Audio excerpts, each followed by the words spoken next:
Coming up on UCF Nightly News, students are wondering why authorities believe pedestrians are safe on Alafaya Trail after the tragic death of UCF student Brooke Dawkins. UCF student government presidential candidates have been announced. Find out who they are and when you can hear their platforms. And tourists in Orlando are constantly looking for new entertainment. Reporter Emily Arroyo tells us inside an adult-only club and hotel that plans to expand.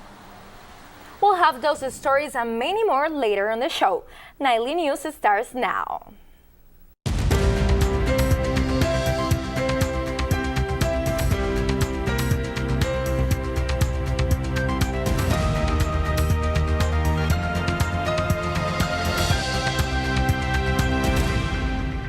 Good afternoon and welcome to Nightly News. I'm Lauren Gonzalez. And I'm Stephanie Wooster. Today is Friday, March 14th. Tonight, there will be a candlelight vigil at 8 p.m. at the Reflection Pond to honor the life of UCF student Brooke Dawkins. Dawkins, a member of Kappa Delta sorority, passed away last Wednesday after being involved in an accident on February 23rd. Her funeral mass will be tomorrow, March 15th at 2:30 p.m. at the Blessed Trinity Church of Orlando. A reception at the UCF Fairwinds Alumni Center will follow the service at 7 p.m. The family requests that everyone wear blue or white to honor and remember Brooke. All events are open for anyone to attend. As a result of Brooke's death, there are a lot of questions about pedestrian safety on Alafaya Trail. Nightly News reporter Sarah Smith has been talking to law enforcement officials and students to find out what is being done. Sarah, what have you found out? Well, Stephanie, a lot of people are talking about pedestrian safety on Alafaya Trail, but not nearly as many people are taking action. While students believe that law enforcement should be doing just something to improve pedestrian safety on Alafaya Trail, officials at the Florida Highway Patrol told me that when they look at Orange County as a whole, UCF just isn't one of the hot spots. Now, they think the bigger issue here is violation of crosswalk rules, and that these factors were at play with Brooke Dawkins' death. Crossing the road when you don't have the right-of-way is technically jaywalking. Although you're likely to find people jaywalking at any time of the day at the intersection of Alafaya Trail and Gemini Boulevard, FHP official Sergeant Kim Montez told Nightly News in an email that there have only been 3 pedestrian fatalities on this road since 2008, and FHP does not consider Alafaya Trail to be a high pedestrian crash area. Florida Highway Patrol may not think that this is dangerous, but UCF students using the crosswalk are concerned about their safety. I don't think that just because there's only 3 deaths, that's like not enough reason not to do anything about it. I think how many people are more supposed to die before they do anything, so I think they should do something about it. With a new apartment and shopping complex opening right across from UCF in fall of this year, the number of students crossing Alafaya Trail will only increase. The complex can house more than 1,300 students, and officials from the plaza told Nightly News they are almost at full capacity. Now, the plaza will have its own shuttle route that goes to and from UCF, but that's only during the day, so it's not really solving the problem at night. Stephanie? Sarah, are students doing anything to improve their safety around campus? Yes, actually, it appears that at least one set of candidates for SGA president and vice president are campaigning for a pedestrian bridge over Alafaya Trail. So you may have seen some signs for that around campus. If you haven't, you definitely will in upcoming weeks. And I'll keep you updated on that as the campaign continues. Back to you guys. Thank you, Sarah. If you violate the pedestrian crosswalk on campus, it could cost you in more ways than one. This week, the UCF Police Department started a pedestrian safety campaign. According to UCF police officials, the department planned the campaign weeks ago, but the recent pedestrian-involved fatality near campus pushed the campaign forward. The goal is to cut down on pedestrians' crosswalk violations. The officers will be doing multiple enforcement waves where they'll be out looking for people crossing against the light. I mean, people, it just takes 30 seconds. Just wait for the light to change.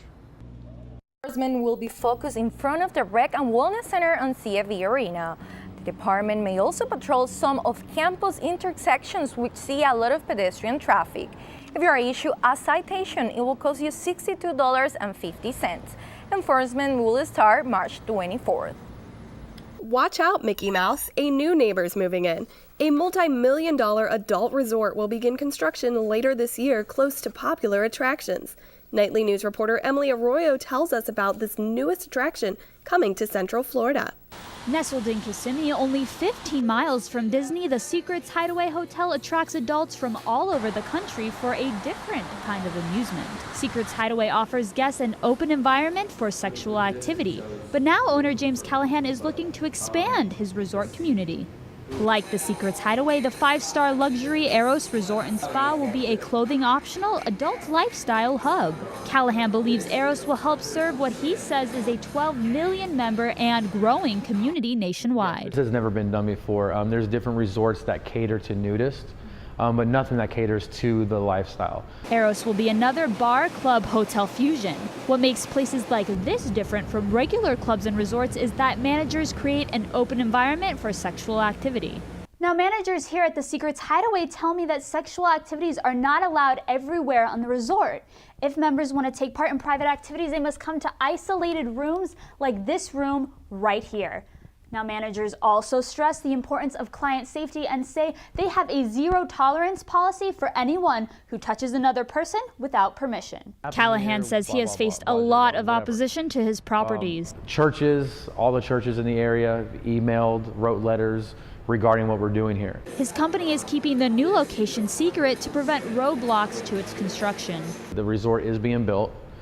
It will be in Orlando in one of the primest locations. Groundbreaking is expected within the year. In Kissimmee, Emily Arroyo, UCF Nightly News. Eros is a $33 million project and will sit on 20 acres of land. Nightly News will update you with Eros's exact location once that information becomes available. Time now for our first look at our weather. Elisa Kelly, join us with a look at our first forecast.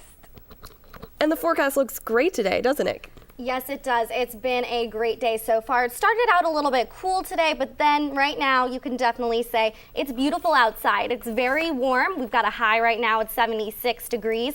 Our humidity is about at 57%, and we do have some winds, but they're pretty mild compared to earlier this week. We had some pretty rough winds, only 5 to 10 miles per hour coming out from the northeast. And there's a 0% chance of rain. That's right, it's not going to rain at all today, so it's the perfect day to enjoy some outdoor time. And we'll have more forecast on your 5-day forecast later, and also your more detailed look at the forecast in the broadcast. Thank you, Lisa. Still ahead on Nightly News, it's National Nutrition Month, and one UCF dietitian tells us why it's important for students to eat healthier. And this week, a student received a crash course on the dangers of drunk driving. We'll tell you how when we come back.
It's the time of the year again. Campaigns for UCF Student Government Association president have begun. The 2014 SDA candidates were announced earlier this week. Weston Bays and Sydney Alfield will run on the Stand United platform. Bays and Alfield are campaigning to build a pedestrian bridge on Alafaya Trail. Their opponents, Jessica Goslebin and Luke Winlock, will be running on revolutionizing knighthood. In the interest of disclosure, Goslebin is an RTV student and is a member of the Nightly News staff. The radio television department of the Nicholson School of Communication will host a presidential debate right here on Channel 21 next Thursday at 5:30 p.m. As a college student, you may have difficult time eating healthy. Fast food is inexpensive and the options on campus are limited. March is National Nutrition Month, and this year's theme is Enjoy the Taste of Eating Right. The Academy of Nutrition and Dietetics says the main reason people choose one food over another is because it simply tastes better. UCF dietitian Preeti Wilku explains the importance for college students to eat right. Food is related to not only medical needs but also mental, emotional and physical needs of human body. Wilku explains that the college years are when students need the most energy to do their best in order to succeed. She suggests trying different herbs and seasonings with healthy food to add taste. And if you're worried about staying on a budget, Wilku says to pre-plan your meals and buy foods that are in season to save money. If you're planning on going to law school, you may want to consider 3+3. 3+3 is a program that will allow UCF students to complete a bachelor's and law degree in 6 years instead of the traditional 7. Students in the program will complete 3 years at UCF, then transfer to FSU, where the last undergraduate year will count as their first year of law school. Florida State University College of Law will accept application from UCF juniors in the 3+3 program starting fall 2015. You may have seen a few students drunk driving on campus yesterday. Now, they weren't really drunk, it was just a simulator. Nightly News reporter Alexa Rodriguez tells us more about this unique event. Her name is Sydney, and she's a go-kart. Sydney stands for Simulated Impaired Driving Experience. She acts just like any regular go-kart, except at some point switches into impaired mode, which simulates what it's like to drive under the influence of alcohol or another drug. Students were able to take Sydney for a spin so they could experience firsthand what it's like to drive under the influence. An organizer of the event explains why it's important for students to participate in such a hands-on experience. We hope to educate students about the dangers of drinking and driving, how to get home safe, and how to party smart if they choose to drink. Students got in this cart and drove around while an officer nearby held a remote that controlled whether the vehicle was in impaired or normal mode. Once flipped to impaired mode, the go-kart could do any number of things. The brakes could stop working, or it could suddenly turn left or right, and students had to decide what action to take when they lost control of the cart.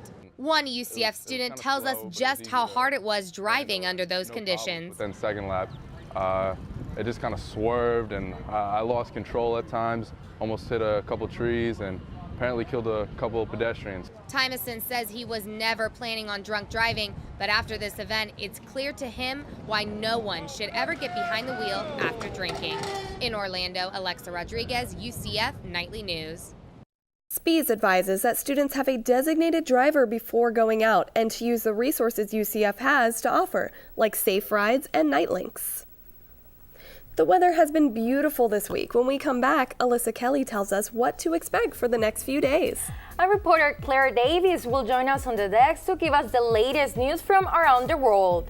But first, take a look at our social media sites. Follow us on Facebook, Twitter, and the Nightly News website, where you can find all the latest news happening in our community. We will be right back.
Welcome back, Knights. Reporter Claire Davis joins us now with the latest on what's going on around the country and the world. Claire? Thanks, Laurent. A lot has happened right here in the U.S. and overseas. Here are the big stories of the week. As we enter into day 7 in the search for missing Malaysia Airlines Flight 370, the search area is expanding. Chinese satellite photographs show an object in the Strait of Malacca. However, on Thursday, search crews couldn't find any trace of the missing plane. Officials also deny reports of the 777 continuing to fly for hours after lost contact. Malaysian authorities have not ruled out anything, and all possible explanations remain on the table. In the U.S., 9 people are still missing after an explosion in Harlem. At least 7 people were killed after a massive blast leveled 2 buildings. Authorities say a gas leak may have been the problem. However, they've yet to determine an official cause. In Austin, Texas, a drunk driver plowed his car into a crowd at the South by Southwest festival. Medical officials say 2 were killed and at least 23 were hospitalized. Austin police officials say they don't know why the suspect did it, but he's in custody and faces 23 counts of aggravated assault and 2 counts of capital murder. And that's what's happening in your world. For more details on these stories, visit our website. Back to you, Laurent. Thanks, Claire. And if you're like me and graduating this semester, make sure you order your cap and gown. Today is the last day to put in an order for your graduation products. Whether you need a basic cap and gown or want to get everything there is to offer, including rings and announcements, you have until tonight at 11:59. If you can make that deadline, the bookstore will be taking cap and gown orders on location April 21st. To find the link where you can go order your graduation products, head to the Nightly News website. Now let's take a look at the weather for next week. Alyssa Kelly has our forecast. So Alyssa, are we going to have a beautiful weekend?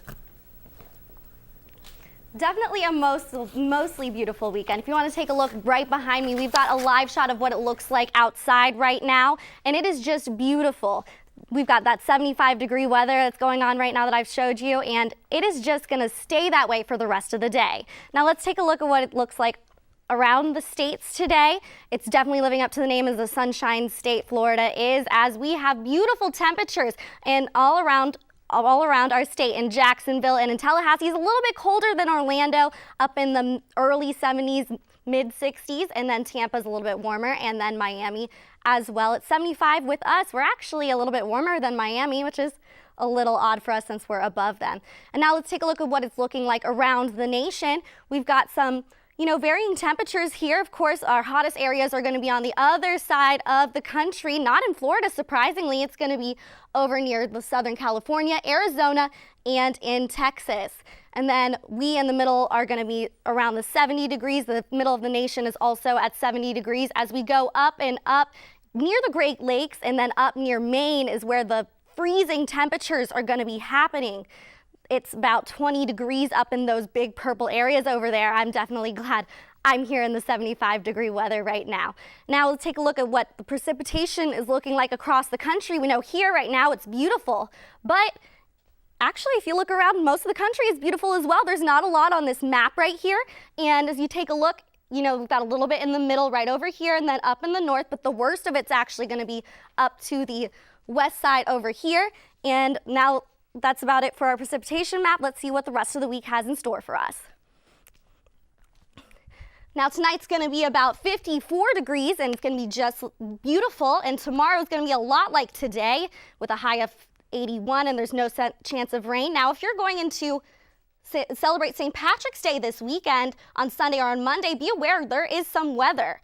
There's a 50% chance of rain on Sunday, but that's only going to take place at night. During the day it should be nice, but it is going to be a bit windy. And then on Monday there's pretty much going to be thunderstorms all day. Starting at 8 a.m. there's going to be some thunderstorms. So if you're celebrating St. Patrick's Day, I would try to do it inside, or I would try to do it, get an umbrella in hand. I know I'm going to celebrate some St. Patrick's Day this coming weekend because I myself am Irish. Do you guys have any plans for St. Patrick's Day? Well, luckily my plans are going to be on Saturday, so I should stay nice and dry. What about you, Laurent? Well, I'll probably go downtown tomorrow, Saturday night. I'm definitely going to wear something green because I don't want to get pinched. Of course not. Still ahead on Nightly News, football is back.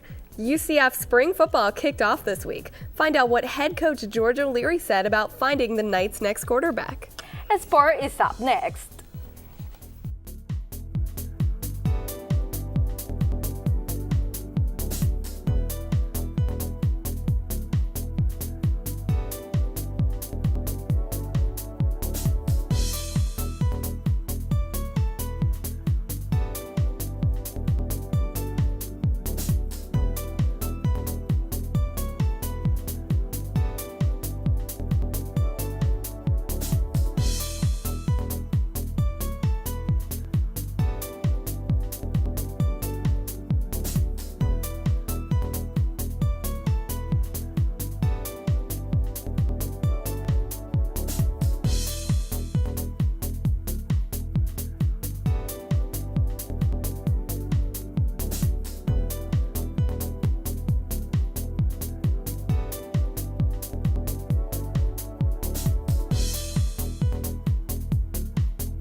Welcome back, Knights. I'm Winifred Santiago, and here's what's happening in sports. Fresh off a thrilling double overtime victory Wednesday against Temple, the UCF men's basketball team took the court last night against Cincinnati. Unfortunately, the Knights' season ended with a 61-58 loss to the Bearcats in the AAC tournament quarterfinal. In his final game, senior Isaiah Sykes finished with a game-high 21 points and 9 rebounds. The UCF women's basketball team had no luck in the American Athletic Conference tournament either. Their season ended last Friday in a close game. The Knights had a chance to tie the game with 2.9 seconds left in the clock, but were unsuccessful. The Knights shot only 32% from the field. The final score was UCF 52, Cincinnati 54. Football's back on campus. The Knights football team returned to the field to begin the 2014 campaign. The Knights stepped on the practice field on Wednesday for the first practice of the 2014 spring football camp. They come into camp with a mix of players. Some have more experience than others. 26 players saw playing time in at least 2 games last year return this season, but some positions need to be filled. Justin Holman, Pete DeNovo, and Tyler Harris are competing for the quarterback position Blake Bortles left vacant. UCF head coach George O'Leary says each player will have an opportunity to prove themselves. They'll have enough opportunities to produce on the field and just see how they carry themselves, fieldmanship, leadership. Just there's a lot of things that go into it. There will be a total of 14 UCF spring practices from March 12th to April 11th. All the practices are open to the public except the last one. UCF spring football camp ends with the annual spring game Saturday, April 12th at 2 p.m. in White House Network Stadium. The UCF baseball team took the field Wednesday looking to avenge Tuesday's tough loss to Florida State. Instead, the Knights found out firsthand why the Seminoles are the second-ranked team in the country. In a blowout, to put it kindly, the Noles scored early and often en route to an 18-1 victory. The 18 runs are the most allowed by UCF since a 20-3 loss to Houston in 2010. Coach Sherry Rooney is telling his players not to dwell on the loss. You know, unfortunately for us, we certainly, found some areas that we need to get better at. Today wasn't our day. As I told the team, listen, tomorrow we forget about it, regroup, have a great practice, and get ready for Friday. The Knights are back in action tonight against Central Connecticut. The first pitch is at 6:30 p.m. at J. Berman Field. The Knights softball team hit the field on Wednesday, winning a doubleheader, including beating the Yale Bulldogs 4-0 in the second game of the day. The Knights dominated the game. They were led by Ferris Sullivan. Sullivan put up 3 out of 4 UCF runs. In the bottom of the second, she hit a single, bringing in a run with the bases loaded. And in the bottom of the fourth, she hit a double, bringing in 2 more runs. The Knights pitching staff also had a great game. They gave up 0 runs and 4 hits. Jamie Uyuvari pitched 5 innings, throwing 74 pitches, 52 of them being strikes. The Knights play again on Monday at 4 p.m. against Marist. That's all we have for sports. Lauren, how about football? It's back. That's all the time we have for now. Thanks for joining us. If you have a story idea or a comment about something you have seen here on Nightly News, email us at nightlynews@ucf.edu. And be sure to check us out online at nightlynews.ucf.edu. Join us here again next week. Until then, have a great weekend. Okay. Yeah, it was a great show. Yeah, fun show.